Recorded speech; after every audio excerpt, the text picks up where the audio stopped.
So, you know, bouncing around in GBBF, you can bump into David Jesudason. And what have you done recently? I've written a book, which you have here. Oh, look!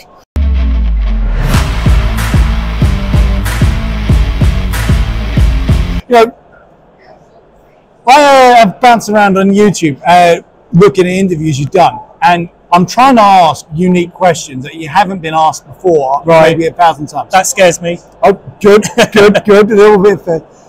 Has anyone commented on how good the cover is? Absolutely, everyone. So the cover is was done by Tida Bradshaw. So Tida is half Thai Chinese, half English, and she illustrated the original story I wrote on Desi Pubs for Pellicle. She also, funny enough, did the Pellicle logo. Yeah.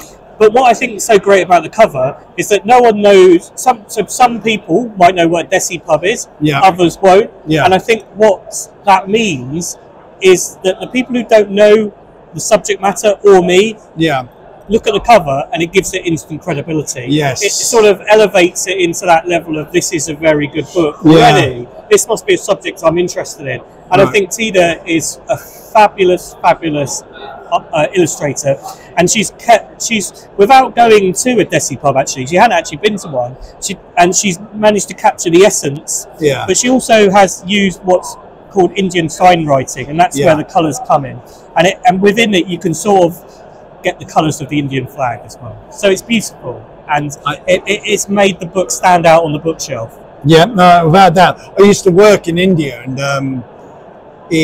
for me, the colours of it is what makes every nation. Particularly, there is something India about this colour, and it just came out and look, got a dish of curry and a pint. What else can you actually ask for? I think it pretty much gives a little bit of a taste of what the book's going to be like. I think it's just great. You know, it's a bit of a cliche to never judge a book by its cover, but people do, and I think people are going to love the book who love the cover. I've never met anyone who said I love the cover but didn't like the book. Yeah, it's true. So, okay, you've done this. So I failed on my first question. So plenty of people have spoken about the cover. Yes, that's great. Should we do that again? Do you want to do that again? No, okay. That's fine. I got this edit. Yeah, gadget. It works. Yeah. Unless you're going to tell me that no one's ever asked you, that would build my ego up. No. I mean, no one has ever asked me that question about the cover. Yes. Really? Yeah. Yeah. They normally take it a bit deeper.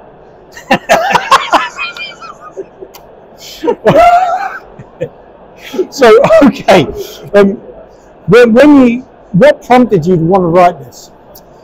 Wow. So the idea of the guidebook goes back to what I mentioned, that Pellicle article. Yeah. Because I just thought this was just me writing about a subject that I didn't really know much about, because I never grew up with Desi Pubs. I grew up in a very a white majority town. Yeah. I never went to a Desi Pub until relatively recently. Mm-hmm. And then I wrote that article, and everyone was like, yeah, this is an amazing thing. But more importantly, people from certain areas, and not only Desis, but like white people as well, were getting in touch saying, oh yeah, have you been to this? Have you been to the Red Lion in West Bromwich? Have you been to the Scotsman in Southall? Yeah. So I went to a few, and I was like, holy moly, these are amazing pubs, community pubs serving amazing food, but with really strong, powerful role models as landlords. And then I realised there's quite a lot of them. And then I felt a bit of anger, because it's why haven't beer writers written about this before? Yeah. And that goes down to that thing of beer writing being a very white pursuit.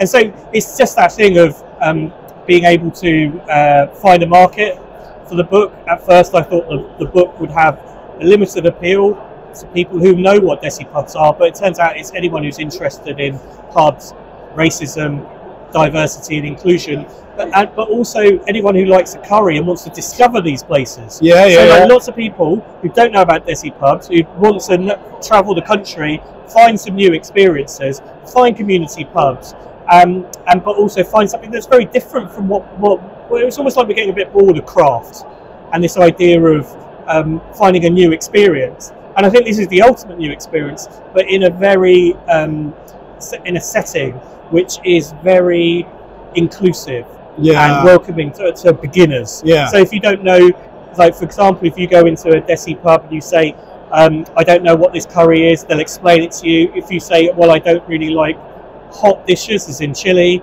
then they'll take the spice levels down. And so it's a very, very, very soft and lovely introduction into decent Indian food. I won't complain about that. I love it. It's lovely stuff. I had an introduction to it by a dear friend of mine to what Indian curry really is, not the, I have a classification for a British curry.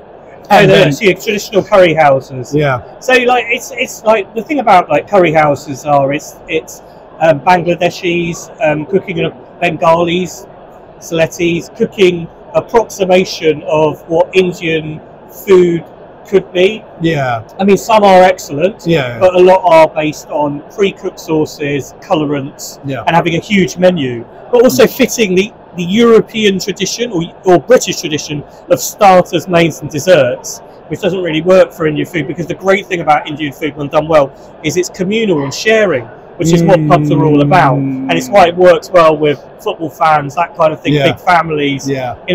You know, so I'll be at a Desi Pub, I have my wings and everything, and I'll be chatting to someone and say, oh, help yourself to a wing and everything like that, and it all happens organically like that, and I think that that really does suit pubs rather than restaurants. Yeah, no, I completely agree. In fact, you know, if it's a pub serving good curry, I'm all there. You know, it's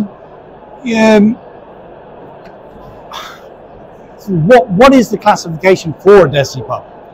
Well, I mean, this is a hotly contested thing. But I think my definition is, for what it's worth, is it's a pub that's run by an Indian who stamped his culture on the pub, whether that be through the food, whether that be through the music, or whether that be through pub activities like kabaddi, that kind of thing. So in this book, 99% of the pubs serve food. So they serve Indian food. But a lot of people will say that the word Desi is quite interesting, because Desi means that you've left India and come to live somewhere else. Yeah. So this idea of Desiness is what really inspired me and made me think that this is a really interesting way of expressing my identity through the book, because my parents were born in the Malaya Peninsula. My dad is from Indian origin, my mum's Malaysian, and then they came here in the 1970s. And I've no connection to India apart from this idea that I was originally from there, and that's what Desiness means. But the idea of Desiness for a lot of people means it means like back home, and so the way they translate that is hospitality back home. So the idea of Desiness is they treat you like you come into their home. So this idea of going into a pub that's welcoming and inclusive is inbuilt in that word of Desiness. Yeah. So you are Desi style means that we really, really welcome you into our community. Oh, that's beautiful. Honestly. So look, how long did it take you to research this? So it's a bit of a crazy question, actually. It's a bit crazy, and it's a good question, because really it's a year. Yeah. But towards the end, I was finding that there were too many pubs to cover. So there's lots of people who say, like, well, why aren't there 8 entries for Leicester? And it's quite simply that I am not made of money. And what I was looking when I went to Leicester, and you'll see the Leicester entry, is for something different to the other ones in the Midlands. And so really what happened is that I was like, I've got to cover every pub, and I will fail if I don't cover every pub. At the start I was saying that. But then I realised that the way to do this would be to tell the stories of the pubs. So the people that are at the pubs that are covered, in general, they are people who wanted to speak to me and tell their stories. Yeah. Because that's the way to do it. It's not my story. The introduction goes through my story and everything. But when it comes to the pubs, it's all about the untold stories of the pubs, how they set up. A lot of them were set up to beat the colour bar, that kind of thing, of segregation and racism. Yeah. And then others were set up because there were failing businesses in rural areas, that kind of thing. So, because I interviewed 2 other writers a couple of months ago in the Dodo Pub, James Potts and Sean. They it's called What's in a London Pub Name, and they got 650 entries just looking into a London pub name. So that's one of the reasons why I asked you to compare how you did it. And it's interesting, you're quite honest about why you put some pubs in, like pub where I used to live nearby in Harrow, the King's Field Arms, right at the bottom of the hill. Excellent curry. I was surprised it wasn't in. But where I now live in Croydon, the Crown and Pepper made it in that. The Park Paneer is amazing. Yes. I mean, did you go there or did you just taste it? So like Harrow isn't in the book really. You know, Yeah. Harrow isn't in the book. And that's the guy I messaged them and said like this, but the idea of being in every pub and doing everything doesn't really work. But you've got to remember, this is just the first edition of what is going to be a very exciting series of books. So eventually, in 5 years' time, you'll probably get to the stage where it'll be like the good beer guide or something like that, where pubs have to are graded on these kind of things and everything. But this is just, I think the best way of looking at it is that this is one guy just going around the country with limited budget, trying his best for everything. Hey, I appreciate that. And what I really have done because of that is to find the best stories. And it means that I went to Glasgow to find a guy who originally branded it as a Desi Pub, then had to change it to a restaurant. What was the story behind that? You know, the next edition I'd love to include more in Leicester, love to include more in Harrow, and hopefully I'll have the budget for it. And that's the thing, it's just the start, but what I hope it does is it whets people's appetite to go and try all these places. Because what I really want to do is get people out of their comfort zone. I don't want them to go to some street food place that's in the market that's run by someone who's working there on a minimum wage. I want them to go to meet these landlords who, as you walk in, they introduce you to the locals, to give you a new experience, who tell you about what Smethwick's like, what's Bromwich like, you know, what Handsworth is like. All these places that you wouldn't think about going to if you're in London or in Edinburgh or all these other kinds. Just have a think about coming outside our comfort zones and trying something a bit different. Yeah, no, I really appreciate it. And it's nice to know there's more to come. Because I think this is like a document or a point in history that you're marking. These Desi pubs have been around and you're marking it. To me, it's just a pub. So it's got some kind of a marking distinction to it. It's great. Because I used to walk past when I was visiting my mum in Harrow, place calling it the Desi Bar. Yeah. And I was like, what does that mean? Now I know. Because yourself. So, I think it's like really important to realise that like for a white person, this is a very like pleasurable space to enter. Yeah. But for a brown person like me, it's a very vital space to enter because these are a place where I can be myself. But I'm not in. I mean, like you know, we're in a beer festival, and if you look around, the strong role models are me, Niddy who works for Meantime, and a fucking prick up there who runs the country. The Prime Minister is upstairs. Who's you're probably less white than he is. You know, so he's not available for interview, by the way. So like the thing is that ultimately I like to be myself, right? And I feel like I can be that in a Desi Pub, but it was quite a thing that took a lot of courage to discover because I was brought up in a culture of being. My parents taught me to be very British, not to be like this. So to go into a brown space takes a lot of sort of effort and courage from me, or it did when I first started doing it. It doesn't anymore. And so I know what it's like to be if you're a white guy reading this and thinking, do I really want to go to West Bromwich where there might just all be brown people in this pub? But the thing is that that's our experience all our lives, and so when it's inverted, we know what it's like, so we're going to make you feel welcome. So what's the Malcolm X connection to this? Because I can't imagine Malcolm X being much of a drinker. Well, yeah, but so Malcolm X visited Smethwick in 1965, right? Sort of 11 days before he was assassinated. He was shown a pub called the Blue Gates, by Dr. Johul Singh, who was a member of the Indian Workers Association. Right. So in that time, from the 1950s, the Black Country had a lot of sort of Punjabis coming here to work in the foundries. And Dr. Johul Singh was one of these people, but he stood up against what is the colour bar. So the colour bar is where the pubs were segregated.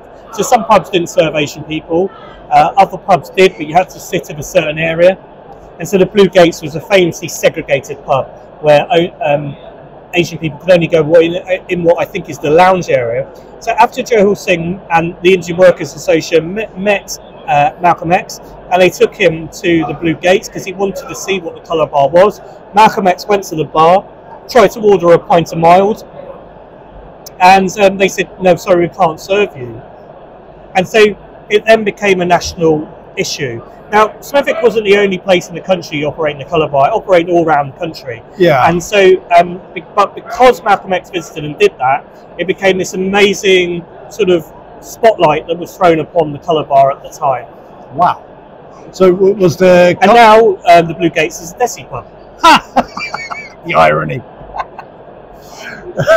So was the colour bar, because a lot of people, as you mentioned in the book, don't know that was actual segregation in this country. Was it an legal doctrine, or was it just a landlord's choice? Well, landlord's choice. Pubs were segregated legally until, I mean, you have to look this up, I can't put it off the top of my head. Yeah. I think it was something like 67, 68, where you couldn't discriminate in public spaces. Good. But segregation and the colour bar existed in my research up to the mid-90s. So a pub near me, where I live in southeast London, that had an Irish bar and a black bar, and it even had outdoor separate toilets for black people. Jesus. And so it was, so a white guy could navigate both bars. The pub was in half and all this kind of thing. And it didn't stop until it was shut down and became a Wetherspoons pub. But people used to come in and naturally segregate in the Wetherspoons pub, and it only was until the management stopped it and did all they could. And I think what that explains is that although the law meant it was illegal to do so, the law was never enforced by the police until people complained. Or in the area that I live in, the police didn't do anything about it. Right. So segregation is something that's well into our lifetimes, that's always been there. And this probably still exists. If you go to certain areas, like, you don't feel welcome. As I went to, whilst researching the book, I went to a pub in a place that I won't name, a village in the sort of Midlands area. Yeah. And the woman, I gave her my change, and she refused to look at me and just snatched it from my hand. Now, like, she doesn't want me there. She's not making me feel welcome. Why would I want to come back? Yeah. And so there is like the sort of de facto sort of by proxy colour bar in operation. So although we don't have this idea of segregation is allowed by the law, because I could have gone to the police, could have done all that, like, why would I bother to do that? You know, it's my leisure time. Yeah. So it kind of does still exist, in my opinion. Well, that kind of business model, I don't think they're going to be around much longer, to be honest. Well, I mean, you look at it like that, but then so businesses are never going to be very special if they are only operating with locals. But there's some places where there's not enough movement within the population where they can survive. Yeah. And you look at the issue of Grays in Essex, where they had gollywogs at the bar, and you think, like, that is a de facto colour bar, because they're saying if you're offended by gollywogs, then don't come in.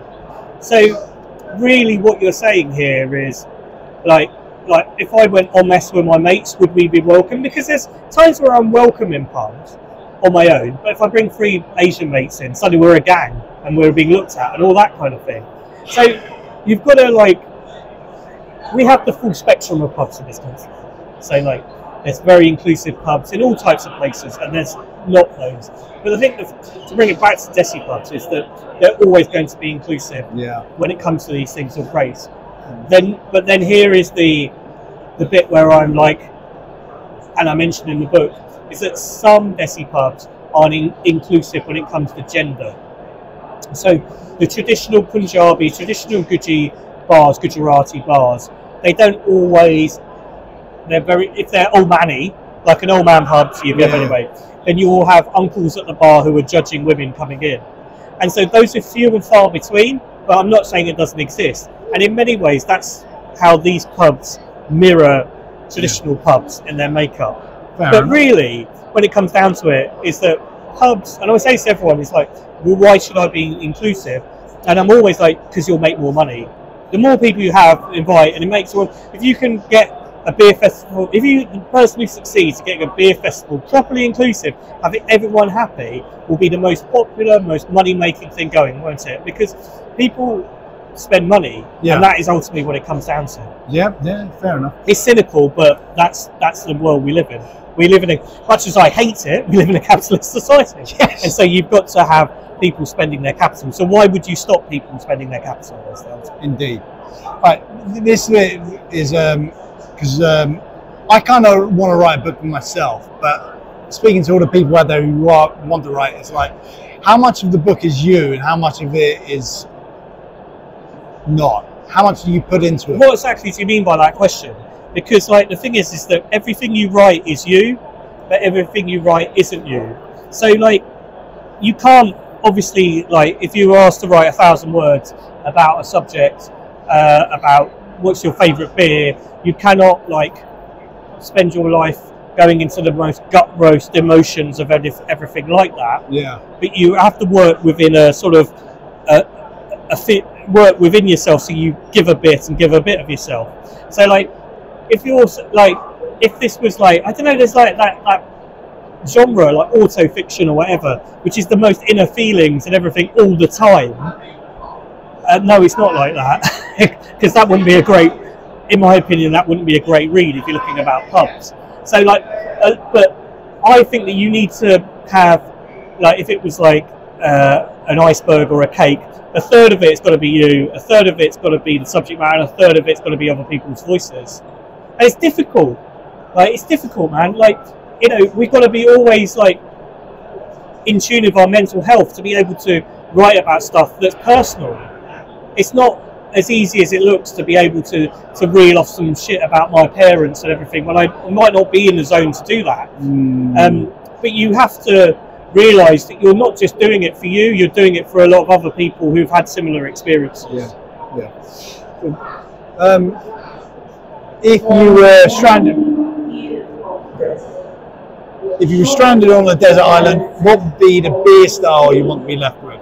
Not the beer. Right.